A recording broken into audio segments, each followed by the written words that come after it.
ਚੜ੍ਹਦੀ ਕਲਾ time TV north America ਦੇਖ ਰਹੇ ਸਾਰੇ ਦਰਸ਼ਕਾਂ ਦਾ ਵੱਲ ਪੰਜਾਬੀ ਨਿਊਜ਼ ਦੇ ਵਿੱਚ ਸਵਾਗਤ ਹੈ। ਮੈਂ ਤੁਹਾਡੇ ਨਾਲ ਰਿਦਮ। ਖਬਰਾਂ ਦੀ ਸ਼ੁਰੂਆਤ ਕਰਨ ਤੋਂ ਪਹਿਲਾਂ ਇੱਕ ਨਜ਼ਰ ਮਾਰਦੇ ਹਾਂ ਕੁਝ ਖਾਸ ਹੈਡਲਾਈਨਸ ਤੇ। ਅਮਰੀਕੀ ਡਾਲਰ ਦੇ ਮੁਕਾਬਲੇ ਕੈਨੇਡੀਅਨ ਡਾਲਰ ਦੀ ਵਧੀ ਕੀਮਤ, ਤੇਲ ਦੀਆਂ ਕੀਮਤਾਂ 'ਚ ਵਾਧੇ ਅਤੇ ਜਸਟਿਨ ਟਰੂਡੋ ਦੀ ਜਿੱਤ ਕਾਰਨ ਡਾਲਰ ਨੂੰ ਮਿਲਿਆ ਬਲ। ਆਸਟ੍ਰੇਲੀਆ 'ਚ ਟੀਕਾ ਲਗਵਾਉਣ ਤੇ ਹੀ ਮਿਲੇਗਾ ਕੰਮ, ਸਖਤੀ ਖਿਲਾਫ ਸੜਕਾਂ ਤੇ ਉਤਰੇ ਲੋਕ। ਇਟਲੀ 'ਚ ਨਿਰੰਤਰ ਵਧ ਰਹੀ ਹੈ ਮਹਿੰਗਾਈ, ਆਮ ਲੋਕਾਂ ਲਈ ਬਣ ਰਹੀ ਹੈ ਮੁਸੀਬਤ। ਤੇ ਹੁਣ ਖਬਰਾਂ ਵਿਸਥਾਰ ਨਾਲ। ਅਮਰੀਕੀ ਡਾਲਰ ਦੇ ਮੁਕਾਬਲੇ ਕੈਨੇਡੀਅਨ ਡਾਲਰ ਦੀ ਸਥਿਤੀ ਏਸ਼ੀਅਨ ਟ੍ਰੇਡਿੰਗ ਵਿੱਚ ਮਜ਼ਬੂਤ ਰਹੀ ਹੈ। ਤੇਲ ਦੀਆਂ ਕੀਮਤਾਂ ਵਧ ਜਾਣ ਕਾਰਨ ਤੇ ਪ੍ਰਧਾਨ ਮੰਤਰੀ ਜਸਟਿਨ ਟਰੂਡੋ ਦੀ ਜਿੱਤ ਨਾਲ ਡਾਲਰ ਦੀ ਸਥਿਤੀ ਨੂੰ ਬਲ ਮਿਲਿਆ। ਲਿਬਰਲ ਪਾਰਟੀ ਨੇ ਇਨਵੈਸਟਰਸ ਨੂੰ ਇਹ ਯਕੀਨ ਦਿਵਾਇਆ ਸੀ ਕਿ ਉਹਨਾਂ ਲਈ ਆਰਥਿਕ ਮਦਦ ਜਾਰੀ ਰਹੇਗੀ। What has changed, if anything?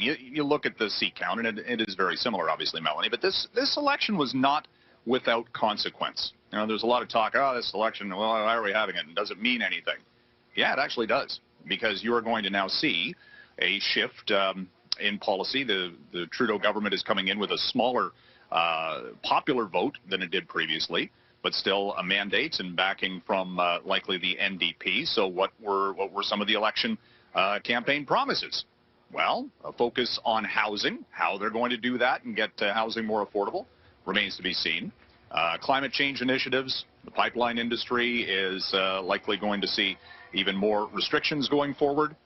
There will certainly not be any changes to carbon taxes. They will continue to rise in any of the, under the current scenario.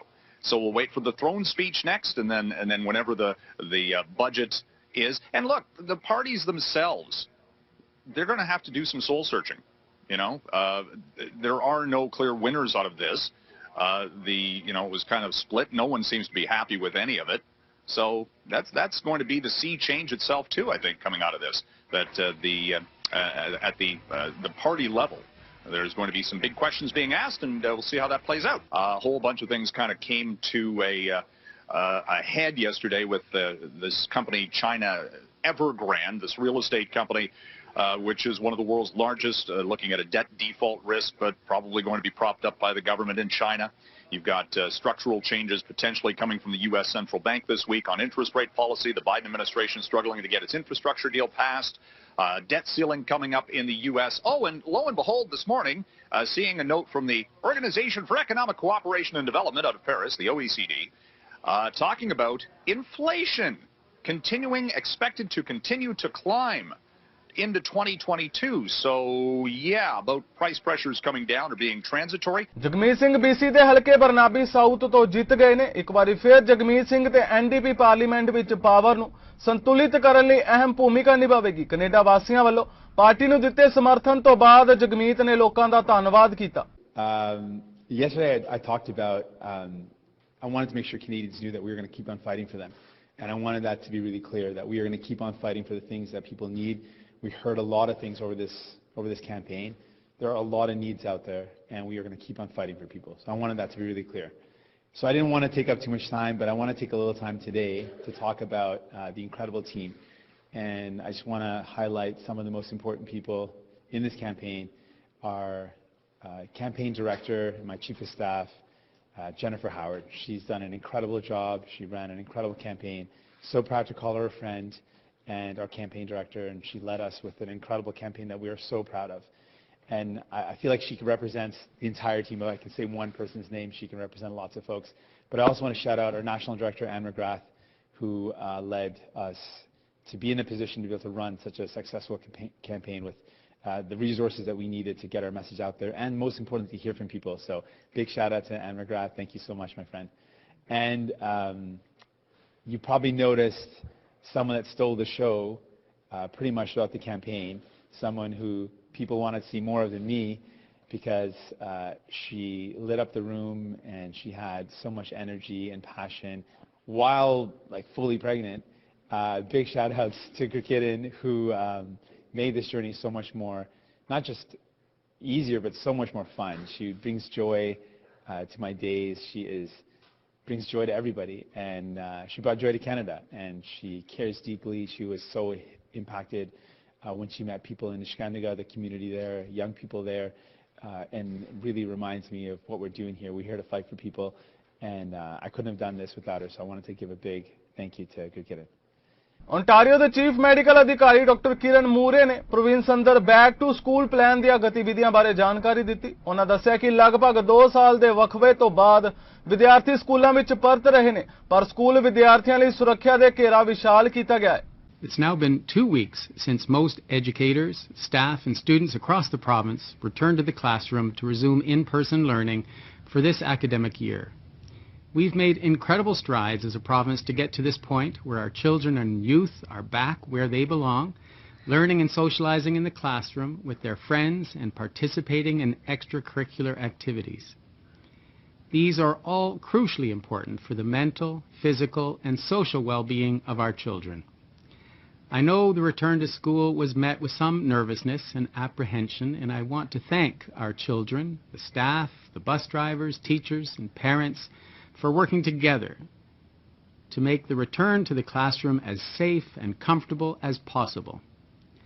Now that school has resumed, I know that many of you are closely following the numbers of COVID-19 cases associated with the schools in your area.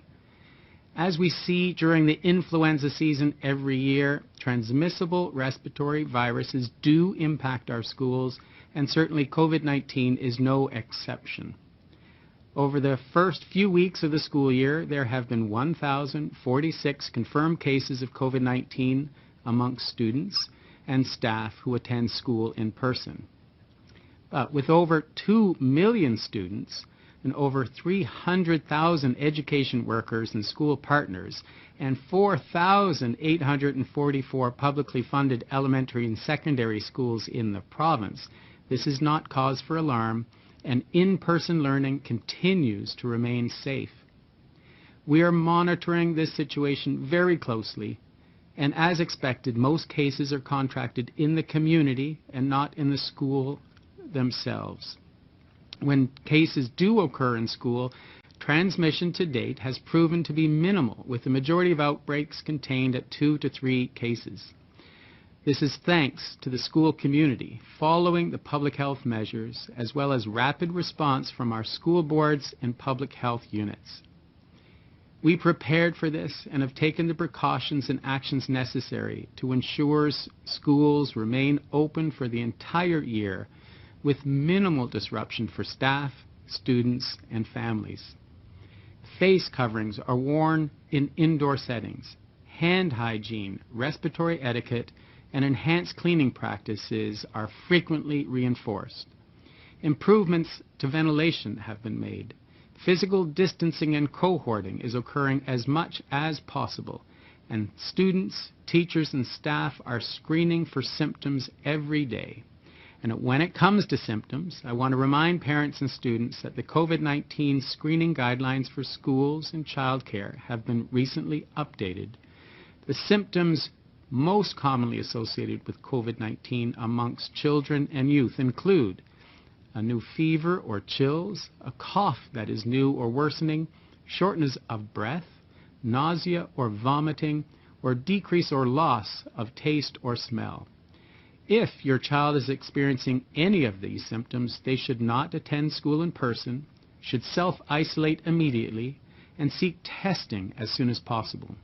Montreal ਦੇ ਵਿੱਚ polling station ਦੇ ਬਾਹਰ ਇੱਕ ਸੜਕ ਹਾਦਸੇ ਦੌਰਾਨ 9 ਵਿਅਕਤੀ ਜ਼ਖਮੀ ਹੋ ਗਏ। ਜਾਂਚਕਾਰਾਂ ਨੇ ਦੱਸਿਆ ਕਿ ਮਹਿਲਾ ਨੂੰ ਨਾਜ਼ੁਕ ਹਾਲਾਤ ਵਿੱਚ ਟਰੋਮਾ ਸੈਂਟਰ ਲਿਜਾਇਆ ਗਿਆ ਤੇ ਗੱਡੀ ਦਾ ਡਰਾਈਵਰ ਵੀ ਮੌਕੇ ਉੱਤੇ ਬਣਿਆ ਰਿਹਾ। ਮੇਜਰ ਕੋਲਿਜ਼ਨ ਬਿਊਰੋ ਨੂੰ ਇਸ ਸੰਬੰਧੀ ਜਾਣਕਾਰੀ ਮੁਹੱਈਆ ਕਰਵਾ ਦਿੱਤੀ ਗਈ ਹੈ। ਜਾਂਚ ਜਾਰੀ ਰਹਿਣ ਕਾਰਨ ਐਗਲਿੰਟਨ ਐਵੀਨਿਊ ਨੂੰ Around 5 p.m. there were several 911 calls that were made for a car that would have struck people in front of a polling station located on Sunshine Street near Cadman Street in the Laudizamo area. When the police arrived at the scene, they located the 7-person injured, 3 men, 3 women and a child of 4 years old.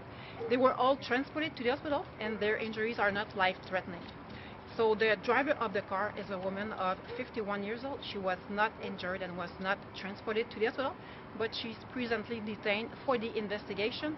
According to the first information, the car would have entered in the parking of the polling station, and by making a turn, the driver of the vehicle would have lost control of her car, and then she struck the people who were in front of the door of the polling station.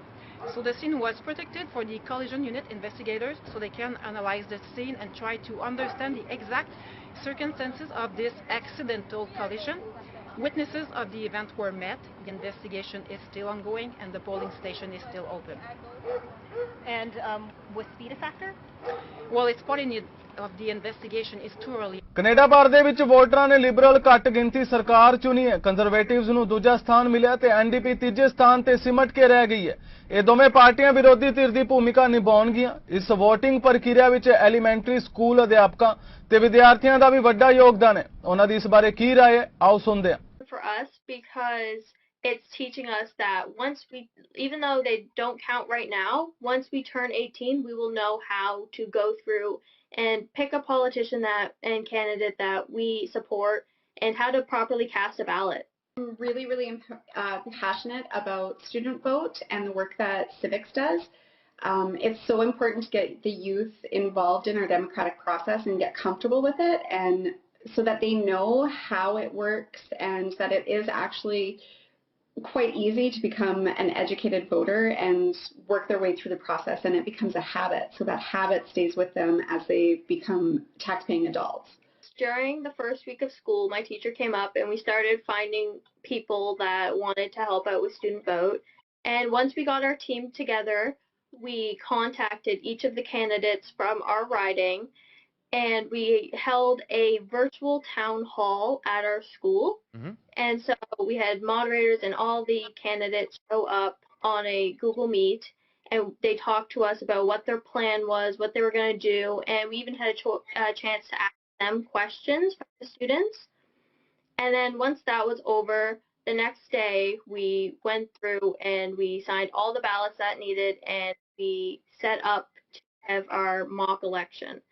And we called down all the grades and gave them their ballot and told them how to, where they had to go behind the voting screens, fill out their ballot, and go and hand it in. It was an awesome experience. Their voices and their words that they would use to talk to adults. But we are all like young adults and not there yet, so it was really confusing for some of them, but some of them like really related with the high school students. ਬੀਤੇ ਦਿਨੀ Canada ਦੀਆਂ 44ਵੀਆਂ federal ਚੋਣਾਂ ਦੇ ਨਤੀਜੇ ਸਾਹਮਣੇ ਹੋ ਗਏ। ਇਹਨਾਂ ਨਤੀਜਿਆਂ ਮੁਤਾਬਿਕ ਕੈਨੇਡਾ ਵਿੱਚ ਲਿਬਰਲ ਪਾਰਟੀ ਦੀ ਅਗਵਾਈ ਹੇਠ ਘੱਟ ਗਿਣਤੀ ਦੀ ਸਰਕਾਰ ਬਣੇਗੀ ਤੇ ਕਿਸੇ ਵੀ ਪਾਰਟੀ ਨੂੰ ਸਪਸ਼ਟ ਬਹੁਮਤ ਨਹੀਂ ਮਿਲਿਆ। ਹੁਣ ਤੱਕ ਦੇ ਅੰਕੜਿਆਂ ਮੁਤਾਬਿਕ ਲਿਬਰਲ ਪਾਰਟੀ 158 ਸੀਟਾਂ ਲੈ ਜਾ ਰਹੀ ਹੈ, ਪਰ 170 ਦੇ ਬਹੁਮਤ ਦੇ ਅੰਕੜੇ ਤੋਂ ਹਾਲੇ ਵੀ ਪਿੱਛੇ ਹੈ। ਪੰਜਾਬੀ ਮੂਲ ਦੇ ਉਮੀਦਵਾਰਾਂ ਦੀ ਗੱਲ ਕਰੀਏ ਤਾਂ 47 ਉਮੀਦਵਾਰਾਂ ਨੇ ਵੱਖ-ਵੱਖ ਪਾਰਟੀਆਂ ਵੱਲੋਂ ਚੋਣ ਲੜੀ ਸੀ ਤੇ 16 ਉਮੀਦਵਾਰਾਂ ਨੇ ਜਿੱਤ ਦਰਜ ਕੀਤੀ ਹੈ। ਲਿਬਰਲ ਪਾਰਟੀ ਨੇ ਸਾਰਿਆਂ ਤੋਂ ਵੱਧ 17 ਪੰਜਾਬੀ ਮੂਲ ਦੇ ਉਮੀਦਵਾਰਾਂ ਨੂੰ ਟਿਕਟਾਂ ਦਿੱਤੀਆਂ ਸਨ ਤੇ ਉਹਨਾਂ ਵਿੱਚੋਂ 13 ਨੇ ਜਿੱਤ ਦਰਜ ਕੀਤੀ ਹੈ। ਕੰਜ਼ਰਵੇਟਿਵ ਵੱਲੋਂ 13 ਚੋਣ ਲੜ ਰਹੇ ਸਨ ਤੇ 2 ਜਿੱਤੇ ਨੇ। ਐਨਡੀਪੀ ਵੱਲੋਂ 10 ਲੜੇ ਸਨ ਅਤੇ 1 ਜਿੱਤਿਆ। ਜਿੱਤਣ ਵਾਲੇ ਉਮੀਦਵਾਰਾਂ ਵਿੱਚ ਹਰਜੀਤ ਸਿੰਘ ਸੱਜਣ, ਜਗਮੀਤ ਸਿੰਘ, ਬਰਦੀਸ਼ ਝੱਗਰ, ਜਸਰਾਜ ਹਲਨ, ਟਿਮ ਉੱਪਲ, ਅਨੀਤਾ ਆਨੰਦ, ਸੁਖ ਧਾਲੀਵਾਲ, ਰੂਬੀ ਸਹੋਤਾ, ਸੋਨੀਆ ਸਿੱਧੂ, ਮਨਿੰਦਰ ਸਿੱਧੂ, ਕਮਲ ਖਹਿਰਾ, ਅੰਜੂ ਢਿੱਲੋਂ, ਰਣਦੀਪ ਸਰਾਏ, ਪਰਮ ਬੈਂਸ, ਇਕਵਿੰਦਰ ਗਹੀਰ ਅਤੇ ਜੋਰਜ ਚਾਹਲ ਦੇ ਨਾਮ ਸ਼ਾਮਲ ਨੇ। Assembly of first nation the leader ਰੋਜ਼ ਐਨੇ ਨੇ ਫੈਡਰਲ ਚੋਣਾਂ ਵਿੱਚ ਸਿਆਸੀ ਪਾਰਟੀਆਂ ਵੱਲੋਂ ਵਰਤੀ ਗਈ ਚੋਣ ਰਣਨੀਤੀ ਵਿੱਚੋਂ ਫਰਸਟ ਨੇਸ਼ਨ ਦੇ ਮੁੱਦੇ ਨੂੰ ਖਾਸ ਤਵੱਜੋ ਨਾ ਦੇਣ ਉੱਤੇ ਰੋਸ ਪ੍ਰਗਟਾਇਆ। ਉਹਨਾਂ ਕਿਹਾ ਕਿ ਫਰਸਟ ਨੇਸ਼ਨ ਭਾਈਚਾਰੇ ਦੇ ਮੁੱਦਿਆਂ ਨੂੰ ਹਮੇਸ਼ਾ ਅਣਗੌਲਿਆ ਕੀਤਾ ਜਾਂਦਾ ਹੈ। To me, it spoke to the need for stability during the pandemic, that Canadians did not want anything significantly changed. So we are in status quo in terms of how we went into this election and how we're coming out. The only thing that I think could have been done better are addressing First Nation and Indigenous issues. Our internal polling showed that the majority of Canadians wanted to know what each of these parties was going to do to address truth and reconciliation, and it wasn't discussed enough. And I think if it had been discussed a little bit more, maybe it could have influenced a little more of who would have been in a majority in this government. And the fact that it points to and proves what we have said all along, which is that genocide occurred here in Canada, and our children were the target of that. And certainly going into an election with that issue, people wanted to know what the governments were or what these parties were going to do to begin to address that. And they just didn't hear enough of it, as far as I'm concerned. We could have had a better discussion on First Nation and Indigenous issues. We called for an actual debate on it and offered to host it at the last moment. We just couldn't get these parties to agree. And I think Canadians really want the truth and reconciliation process to be accelerated. They want to see significant changes. They want to see some basic things like drinking water advisories, eliminated. They want to see what we want, which is equality and equity between First Nations and the rest of Canada. I mean, the disparities still exist, and I believe that Canadians are more and more in allyship with us in addressing some of these changes that need to happen to make our lives, better, our children's lives better. I said it many times during the campaign that a lot of these issues they fall upon our children. Our children are the ones who are living in housing that isn't adequate. Our children are the ones attending schools that are funded to the same level as non-Indigenous schools. It's our children who are affected by government policy. And so in the next 18 months or so, I'm not sure how long this government will stand still as a minority government, we're going to work with them. We see that they have been a willing partner, that they have made unprecedented investments into First Nations in their mandate since 2015. And I also think that a minority government really creates an opportunity for better cooperation among the parties so that we can begin to advance these issues faster and better. Conservative leader Erin O'Toole Canada ਦੀਆਂ 44ਵੀਂ ਆਮ ਚੋਣਾਂ ਦੇ ਨਤੀਜਿਆਂ ਤੋਂ ਬਾਅਦ Ottawa ਵਿੱਚ ਪੱਤਰਕਾਰਾਂ ਦੇ ਰੂਬਰੂ ਹੋਏ, ਜਿੱਥੇ ਉਹਨਾਂ ਆਪਣੀ ਲੀਡਰਸ਼ਿਪ ਅਤੇ ਮੁਹਿੰਮ ਦੀ ਰਣਨੀਤੀ ਬਾਰੇ ਪ੍ਰਸ਼ਨਾਂ ਦੇ ਜਵਾਬ ਦਿੱਤੇ। ਬੇਸ਼ੱਕ ਚੋਣਾਂ ਹੋਈਆਂ, ਪਰ ਸਿਆਸੀ ਹਾਲਾਤਾਂ ਵਿੱਚ ਕੋਈ ਫਰਕ ਨਹੀਂ ਪਿਆ ਤੇ ਕੰਜ਼ਰਵੇਟਿਵ ਪਾਰਟੀ ਪਹਿਲਾਂ ਵਾਂਗ ਹੀ ਹਾਊਸ ਆਫ ਕਾਮਨਜ਼ ਵਿੱਚ ਵਿਰੋਧੀ ਧਿਰ ਬਣੀ ਰਹੇਗੀ। At the start of this campaign, the Liberals anticipated winning a majority.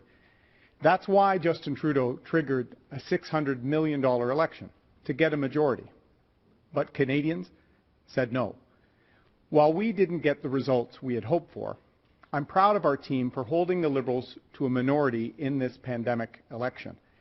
Our caucus is strengthened by new members from Newfoundland and Labrador, Nova Scotia, New Brunswick, Quebec, Ontario, Saskatchewan, Alberta, and British Columbia. Members like Dr. Stephen Ellis, who sat on Nova Scotia's COVID-19 advisory table. Jake Stewart, the former Minister of Indigenous Relations for the province of New Brunswick. Dominic Vien, a former Quebec cabinet minister.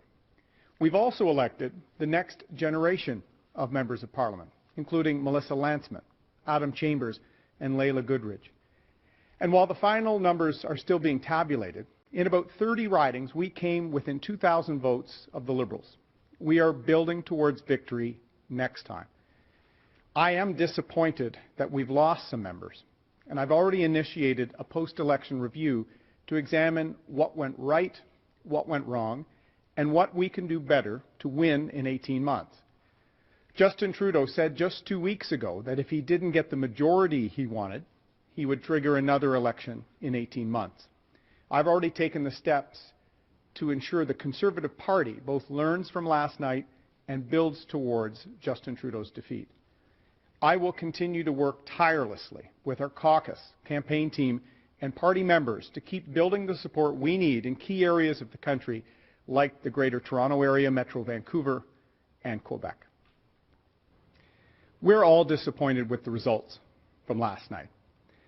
We had a pandemic election that really produced no change. It cost the country $600 million and further divided this country. So we're going to work together to undertake what went right, what went wrong, and learn and build trust with Canadians. We got closer in a lot of parts of the country, but not close enough. Next time we will, and we have to be ready because Mr. Trudeau has already threatened another election in 18 months if he didn't get his way in this one. Follow up? How worried are you about your role as the leader in this party? I'm the leader of the party that founded this great country, and I'm very proud of that. I'm proud of the gains we made last night for the first time in a decade back in Newfoundland and Labrador. Some new members of our caucus from across the country, some new generation of talent, and we're closer in dozens upon dozens of ridings, but not close enough. I want to earn that trust of Canadians, and that's why we're going to work tirelessly to examine what went right, what went wrong, to make sure that we form a government that has all Canadians part of a Conservative government, and we're going to need that because we could be back in an election in another 18 months. उत्तर अमरीका पुजे भारतीय PM Narendra Modi ने इस यात्रा जरिए दहाकियां तो चली आ रही परंपरा ਨੂੰ तोड़ दिता है। दरअसल पिछले कई सालों तो अमरीका जाने वाले प्रधानमंत्री हुण तक जर्मनी ਦੇ फ्रैंकफर्ट शहर ਵਿੱਚ रुकते सन ਅਤੇ ਇਸ ਦੇ ਬਾਅਦ ਉੱਥੋਂ ਅਮਰੀਕਾ ਲਈ ਰਵਾਨਾ ਹੁੰਦੇ ਸਨ। ਇਸ ਵਾਰ ਅਜਿਹਾ ਨਹੀਂ ਹੋਇਆ ਅਤੇ ਪੀਐਮ ਮੋਦੀ ਬਿਨਾਂ ਰੁਕੇ ਹੀ ਸਿੱਧਾ ਨਿਊਯਾਰਕ ਪਹੁੰਚ ਗਏ। करीब 13 घंटे लंबी इस यात्रा ਨੂੰ बिना रुके पूरा ਕਰਨ ਦਾ ਸਿਹਰਾ पीएम मोदी ਦੇ अति आधुनिक एयर इंडिया 1 जहाज ਨੂੰ ਜਾਂਦਾ ਹੈ, ਜਿਸ ਨੂੰ ਹਾਲ ਹੀ ਵਿੱਚ एयर इंडिया ਦੇ ਬੇੜੇ ਵਿੱਚ ਸ਼ਾਮਿਲ ਕੀਤਾ ਗਿਆ ਹੈ। ਭਾਰਤੀ ਪ੍ਰਧਾਨ ਮੰਤਰੀ ਨਰਿੰਦਰ ਮੋਦੀ ਅਮਰੀਕਾ ਦੌਰੇ ਤੇ ਨੇ। ਉਹ ਵੀਰਵਾਰ ਸਵੇਰੇ ਵਾਸ਼ਿੰਗਟਨ ਪਹੁੰਚ ਜਾਣਗੇ। ਉਹਨਾਂ ਬੁੱਧਵਾਰ ਰਾਤ ਗਲੋਬਲ ਕੋਵਿਡ ਸਮਿਟ ਨੂੰ ਸੰਬੋਧਨ ਕਰਦੇ ਹੋਏ ਕਿਹਾ ਕਿ ਜਦੋਂ ਭਾਰਤ ਕੋਰੋਨਾ ਦੀ ਦੂਜੀ ਲਹਿਰ ਵਿੱਚ ਮੁਸੀਬਤ ਦਾ ਸਾਹਮਣਾ ਕਰ ਰਿਹਾ ਸੀ, ਉਸ ਸਮੇਂ ਦੁਨੀਆ ਨੇ ਸਾਡੀ ਮਦਦ ਕੀਤੀ। ਉਹਨਾਂ ਇਹ ਵੀ ਕਿਹਾ ਕਿ ਕੋਰੋਨਾ ਮਹਾਮਾਰੀ ਅਚਾਨਕ ਸਾਹਮਣੇ ਆਈ ਵਿਪਤਾ ਹੈ ਤੇ ਹੁਣ ਤੱਕ ਖਤਮ ਨਹੀਂ ਹੋਈ ਹੈ। ਮੋਦੀ ਨੇ ਕਿਹਾ ਕਿ ਦੁਨੀਆ ਨੂੰ ਵੈਕਸੀਨ ਸਰਟੀਫਿਕੇਟ ਨੂੰ ਆਸਾਨ ਬਣਾਉਣਾ ਚਾਹੀਦਾ ਹੈ। ਇਸ ਗੱਲ ਦਾ ਵੀ ਧਿਆਨ ਰੱਖਣਾ ਚਾਹੀਦਾ ਹੈ ਕਿ ਵੈਕਸੀਨ ਲਈ ਕੱਚੇ ਮਾਲ ਦੀ ਸਪਲਾਈ ਵਿੱਚ ਰੁਕਾਵਟ ਨਾ ਆਏ। ਮੋਦੀ ਨੇ ਕਿਹਾ ਕਿ ਦੁਨੀਆ ਦੇ ਸਾਰੇ ਹਿੱਸਿਆਂ ਵਿੱਚ ਅਜੇ ਵੈਕਸੀਨੇਸ਼ਨ ਦਾ ਕੰਮ ਪੂਰਾ ਹੋਣਾ ਬਾਕੀ ਹੈ। ਅਮਰੀਕੀ ਰਾਸ਼ਟਰਪਤੀ ਜੋ ਬਾਈਡਨ ਦੀ ਵੈਕਸੀਨ ਡੋਨੇਸ਼ਨ ਡਬਲ ਕਰਨ ਦੀ ਪਹਿਲ ਦੀ ਵਧੀਆ ਹੈ। ਜੋ ਬਾਈਡਨ ਨੇ ਬੁੱਧਵਾਰ ਸ਼ਾਮ ਐਲਾਨ ਕੀਤਾ ਸੀ ਕਿ ਅਮਰੀਕਾ ਆਪਣੇ 0.5 ਬਿਲੀਅਨ ਵੈਕਸੀਨ ਡੋਨੇਸ਼ਨ ਨੂੰ ਵਧਾ ਕੇ 1 ਬਿਲੀਅਨ ਕਰ ਦੇਵੇਗਾ। ਮੋਦੀ ਨੇ ਕਿਹਾ ਕਿ ਭਾਰਤ ਨੇ ਹਮੇਸ਼ਾ ਮਨੁੱਖਤਾ ਨੂੰ ਇੱਕ ਪਰਿਵਾਰ ਦੇ ਰੂਪ ਵਿੱਚ ਵੇਖਿਆ ਤੇ ਭਾਰਤ ਦੇ ਫਾਰਮਾ ਉਦਯੋਗਾਂ ਨੇ ਘੱਟ ਕੀਮਤ 'ਚ ਡਾਇਗਨੋਸਿਸ ਕਿੱਟ, ਦਵਾਈਆਂ, ਮੈਡੀਕਲ ਸਮੱਗਰੀ ਤੇ PPE ਕਿੱਟ ਦਾ ਪ੍ਰੋਡਕਸ਼ਨ ਕੀਤਾ। ਇਸ ਨਾਲ ਕਈ ਵਿਕਾਸਸ਼ੀਲ ਦੇਸ਼ਾਂ ਨੂੰ ਸਸਤਾ ਬਦਲ ਮਿਲਿਆ। ਆਸਟ੍ਰੇਲੀਆ ਵਿੱਚ ਬੀਤੇ 20 ਦਿਨਾਂ ਤੋਂ ਰੋਜ਼ਾਨਾ ਕੋਰੋਨਾ ਦੇ 1600 ਤੋਂ ਵੱਧ ਮਾਮਲੇ ਸਾਹਮਣੇ ਆ ਰਹੇ ਨੇ। ਰੋਜ਼ਾਨਾ ਹੋਣ ਵਾਲੀਆਂ ਮੌਤਾਂ ਵੀ ਰੋਜ਼ਾਨਾ ਵੱਧ ਰਹੀਆਂ ਨੇ। ਇਸ ਨੂੰ ਲੈ ਕੇ ਕਾਫੀ ਵੱਡੇ ਸ਼ਹਿਰਾਂ ਵਿੱਚ ਸਖਤ ਤਾਲਾਬੰਦੀ ਲਗਾਈ ਗਈ ਹੈ, ਪਰ ਕੁਝ ਸ਼ਹਿਰਾਂ ਵਿੱਚ ਵੈਕਸੀਨ ਲਗਵਾ ਚੁੱਕੇ ਕਰਮਚਾਰੀਆਂ ਨੂੰ ਕੰਮ ਕਰਨ ਦੀ ਇਜਾਜ਼ਤ ਹੈ। ਭਾਵੇਂ ਕਿ ਸਰਕਾਰ ਦੇ ਇਸ ਫੈਸਲੇ ਖਿਲਾਫ ਨਿਰਮਾਣ ਕੰਪਨੀ ਦੇ ਹਜ਼ਾਰਾਂ ਕਰਮਚਾਰੀ ਸੜਕਾਂ ਤੇ ਉਤਰ ਆਏ। ਇਹ ਲੋਕ ਟੀਕਾ ਵਿਰੋਧੀ ਪ੍ਰਦਰਸ਼ਨ ਕਰ ਰਹੇ ਨੇ। ਇਹਨਾਂ ਲੋਕਾਂ ਦਾ ਕਹਿਣਾ ਹੈ ਕਿ ਇੱਕ ਤਾਂ ਤਾਲਾਬੰਦੀ ਨੇ ਉਹਨਾਂ ਨੂੰ ਆਰਥਿਕ ਤੌਰ ਤੇ ਕਮਜ਼ੋਰ ਕਰ ਦਿੱਤਾ ਹੈ ਤੇ ਦੂਜਾ ਸਰਕਾਰ ਨੇ ਸਿਰਫ ਉਹਨਾਂ ਕਰਮਚਾਰੀਆਂ ਨੂੰ ਹੀ ਕੰਮ ਕਰਨ ਦੀ ਇਜਾਜ਼ਤ ਦਿੱਤੀ ਹੈ ਜਿਹੜੇ ਵੈਕਸੀਨ ਦੀਆਂ ਦੋਵੇਂ ਖੁਰਾਕਾਂ ਲੈ ਚੁੱਕੇ ਨੇ। ਅਜਿਹੇ ਵਿੱਚ ਉਹਨਾਂ ਦੇ ਭੁੱਖੇ ਮਰਨ ਦੀ ਨੌਬਤ ਆ ਜਾਵੇਗੀ। ਦੂਜੇ ਪਾਸੇ ਮੈਲਬੌਰਨ ਵਿੱਚ ਤੇਜ਼ ਹੁੰਦੇ ਪ੍ਰਦਰਸ਼ਨ ਨੂੰ ਰੋਕਣ ਲਈ ਪੁਲਿਸ ਨੇ ਬੁੱਧਵਾਰ ਨੂੰ ਪ੍ਰਦਰਸ਼ਨਕਾਰੀਆਂ ਤੇ ਰਬੜ ਦੀਆਂ ਗੋਲੀਆਂ ਦਾਗੀਆਂ। ਇਸ ਦੌਰਾਨ ਪੁਲਿਸ ਅਤੇ ਕਰਮਚਾਰੀਆਂ ਵਿਚਕਾਰ ਹਿੰਸਕ ਝੜਪ ਵੀ ਹੋਈ। ਹੁਣ ਤੱਕ ਇਸ ਵਿੱਚ 72 ਲੋਕਾਂ ਨੂੰ ਗ੍ਰਿਫਤਾਰ ਵੀ ਕੀਤਾ ਜਾ ਚੁੱਕਾ ਹੈ। ਦੁਨੀਆ ਵਿੱਚ ਬਹੁਤੇ ਦੇਸ਼ ਬੇਰੋਜ਼ਗਾਰੀ ਤੇ ਮਹਿੰਗਾਈ ਨਾਲ ਲੜ ਰਹੇ ਨੇ। ਹਰ ਸਾਲ ਦੁਨੀਆ ਭਰ ਵਿੱਚ ਕਰੀਬ 9 ਮਿਲੀਅਨ ਲੋਕ ਭੁੱਖ ਨਾਲ ਜਾਂ ਉਸ ਨਾਲ ਹੋਣ ਵਾਲੀਆਂ ਬਿਮਾਰੀਆਂ ਕਾਰਨ ਮਰਦੇ ਨੇ, ਜਿਸ ਵਿੱਚ ਏਡਜ਼, ਮਲੇਰੀਆ ਤੇ TB ਆਦਿ ਸ਼ਾਮਿਲ ਨੇ। ਗੱਲ ਯੂਰਪ ਦੀ ਕੀਤੀ ਜਾਵੇ ਤਾਂ ਇਟਲੀ ਵਿੱਚ ਇੱਕ ਪਾਸੇ ਕੋਰੋਨਾ ਮਹਾਮਾਰੀ ਦੇ ਕਾਰਨ ਲੋਕਾਂ ਦਾ ਜਨ ਜੀਵਨ ਵੱਡੇ ਪੱਧਰ ਤੇ ਪ੍ਰਭਾਵਿਤ ਹੋਇਆ ਹੈ। ਦੂਜੇ ਪਾਸੇ ਇਟਲੀ ਵਾਸੀਆਂ ਨੂੰ ਇਸ ਬੇਵਸੀ ਦੇ ਆਲਮ ਵਿੱਚ ਮਹਿੰਗਾਈ ਦਾ ਸਾਹਮਣਾ ਕਰਨਾ ਪੈ ਰਿਹਾ ਹੈ। ਬੀਤੇ ਕੁਝ ਦਿਨਾਂ ਤੋਂ ਇਟਲੀ ਵਿੱਚ ਰੋਜ਼ਾਨਾ ਵਰਤੋਂ ਵਿੱਚ ਆਉਣ ਵਾਲੀਆਂ ਘਰੇਲੂ ਤੇ ਆਮ ਵਸਤਾਂ ਦੀ ਕੀਮਤਾਂ ਵਿੱਚ ਨਿਰੰਤਰ ਵਾਧਾ ਦਰਜ ਕੀਤਾ ਜਾ ਰਿਹਾ ਹੈ।